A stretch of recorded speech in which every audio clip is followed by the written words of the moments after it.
Merre tovább, mesterséges intelligencia? Merre tovább, emberiség?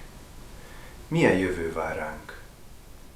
A mesterséges intelligencia kinőtt a mosolyogtató gyerekkorából. Mára már teljesen egyértelmű, hogy a mesterséges intelligencia nem csak egy jópofa játékszer, hanem, majd hosszú felsorolás következhet, nézzük a lényeget.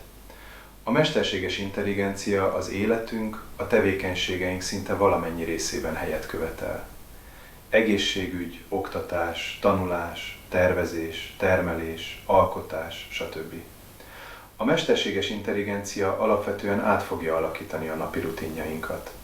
Alapvetően át fogja alakítani az emberi kapcsolatainkat. Alapvetően át fogja alakítani a gondolkodásunkat. Mi a teendőnk? Elgondolkodni azon, hogy ezek a változások jók-e nekünk, vagy veszélyesek, felkészülni a változásokra, tudással vértezni fel magunkat. Ez az én küldetésem. Elgondolkodtatni, segíteni a felkészülést.